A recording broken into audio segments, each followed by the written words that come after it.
On December 29th, Alassane Ouattara's new ambassador to the United Nations, Yousoufou Bamba, came to the UN to present his credentials to Secretary General Ban Ki-moon. And afterwards he took some questions in a conference room. Inner-city press became aware of the photo op less than an hour before it, but made it in and asked some questions afterwards, including whether whether Alassane Ouattara would favor an investigation by the International Criminal Court of Laurent Gbagbo, whether he has proof of mercenaries, which Mr. Bamba says that he does, and also how Mr. Bamba and the other ambassadors of Ouattara, some of whom worked for Gbagbo, including Mr. Bamba himself, how they're getting paid. This is a question he didn't answer. Anyway, we're going to upload the footage, and here it is. Because I had my new post and search okay, sticky, I think. One, just thanks. They're sticky. Anyway.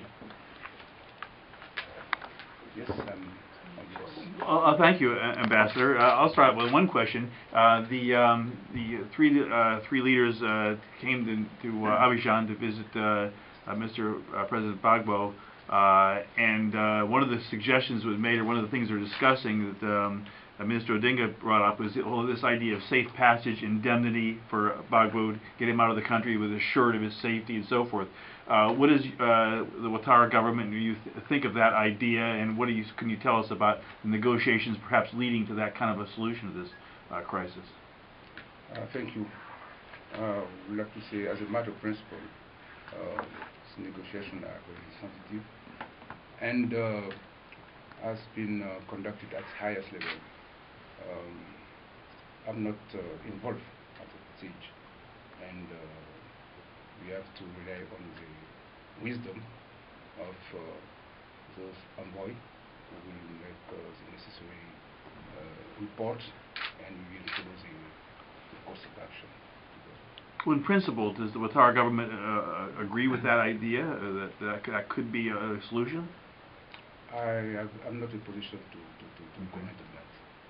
Could I, if you don't mind, since you previously represented the government of Laurent Gbagbo, what's sort of the difference now, and how as he's changing ambassadors, as Mr. Ouattara is changing ambassadors around the world, is it mostly coming from the previous foreign ministry?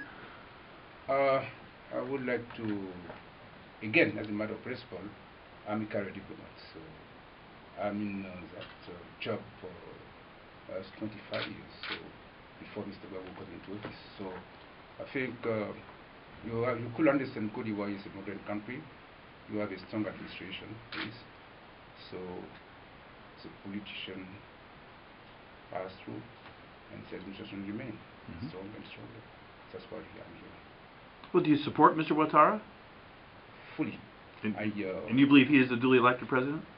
Absolutely, because he has been elected in a free, fair, transparent, democratic election. Its result has been proclaimed by the Independent Electoral Commission, certified by the UN, based on the Pretoria Accord and the United Nations Resolution 1765. I think luckily the USG, Mr. Leonroy himself is in Abidjan. He will have first and to assess the situation, and we sure he will report to take the measures to adjust the situation. But I will take that opportunity of that question to raise the real concern of President Ouattara regarding the situation of human rights. As you know, there is massive violation of human rights. Between the 16 and the 21, as we call in Geneva, we have recorded 173 people killed, only because they want to demonstrate, they want to speak out, they want to defend the will of the people. We think it's not acceptable. That's one of the messages I tried to get across during the consultation I've conducted so far.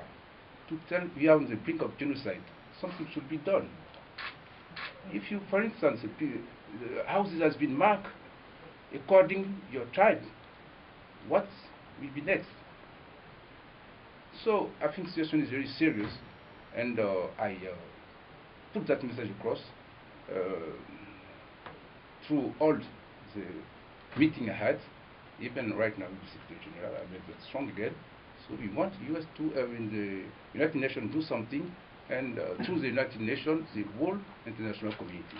And I'm glad the European Union, United States, France are on the same line, and they are working on that. What exactly did you ask of the Secretary General? What action would you like to see him, or for example, the Security Council or the peacekeeping mission to take? Do you have any specifics in that regard? As you know, that the protection of civilians is at the heart of the peacekeeping. We expect the United Nations to fulfill its duty very swiftly, in a determined way, to make them to understand that the thing has changed.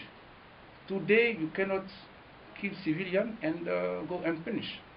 So it's a statutory duty of the United Nations to do that according to the Charter.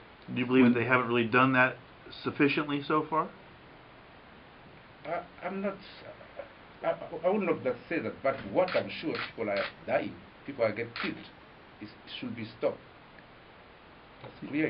You use this expression, on the brink of genocide. That's a pretty strong term. Because you have to wait that happens before. With the Ouattara government, sorry, go ahead. So yesterday the UN peacekeepers could not get to the village where they suspect there's a possible mass grave. I mean, do they have to be more forceful to get there? Yes, you have the news. We all of us watching the news. The problem is there. You have to address it. You have to deal with that. That's why we appeal to the international community. Of course, it's good. The pressure has been put on the former president to leave. But in the meantime, people are getting killed. So that should be addressed as well. Sir, last week the head of the UN mission, Mr. Che, he actually tried to go to that site where there was the mass grave, and he was turned away by young men in, it was the hats, the kabuls, and AK-47s. I mean, they've tried to go. What steps need to be taken in the country, therefore? I mean, I think the international community has tried. Yes, exactly. That's what I'm saying. There is a legitimate government, but it's confined in the hotel. The Security Council has made a statement, has passed a resolution.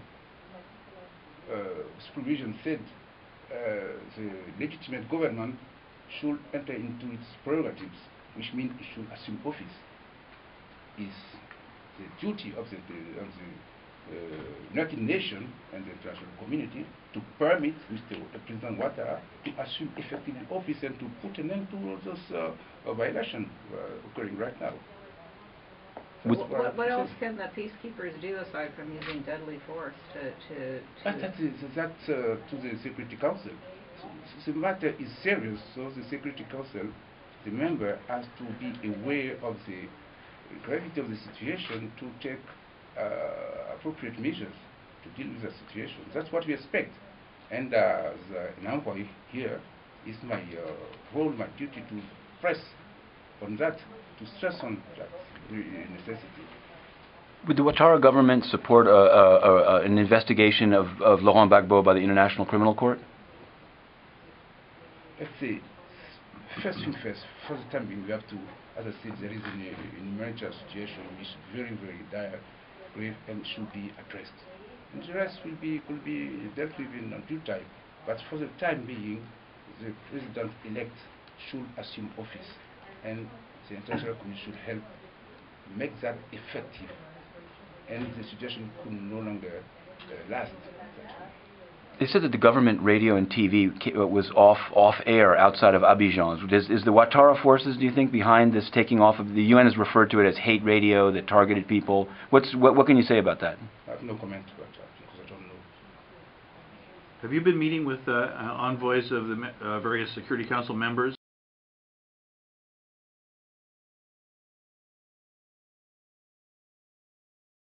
proposing, specifically the Security Council do, Of course, they have when they start report meeting next week? They have report from UNOCI, but they are glad to have a first report from an envoy from Mr. Ouattara. So that the importance of that is for them to understand how serious we are, how concerned we are, and they will let's say, take that into account in the assessment of the situation when discussing the issue at the Security Council. Do you expect to be reporting to the Security Council next week? Pardon me? Do you expect to be reporting to the Security Council next week, meeting? Myself? Yes. Me? Depending if I've been asked to, I will. Well, I mean, you've been talking with them. I didn't know if Yes, that was sort of in the works or being arranged for a meeting. It's a consultation I'm doing. I intend to meet all the 15 members ingoing, because there's new members coming. I will meet all of them to explain to them the gravity of the situation and commend them, because there has been the stand has been what we expect, because we expect United Nations to be credible, and people have to rely on the United Nations to prevent a violation and to prevent election to be stolen from the people. But I mean, are you asking for a Security Council meeting at the earliest opportunity that where you might address? No, I cannot ask.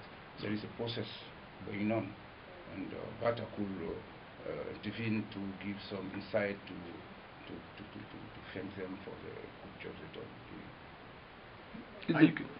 Are you getting international resources for the government? I mean, the World Bank and the IMF said they would only work with the Ouattara government, but have they done anything yet? Does the government have resources, money? You have to go to the office, to the premises, in order to be in a position to assume effectively the state power, and the rest is, of course, command you have to do. How is the government going to pay its diplomats, including yourself? You're here in New York. How are you going to run your life? Pay your bills with? I think that personal. I have 25 years of career. I have some savings. Okay. But you're living on your savings now? It's too personal, I think. I'm sorry, sir. When did you learn of your appointment? Last week, I think. Not 2 weeks ago. Yes. I've seen Sorry, go ahead. where Guillaume Soro had said that there should be, if necessary, military intervention in order to bring about this change of president. Is that really the government's position? Is that the Ouattara government's position that ECOWAS or someone else should come in if need?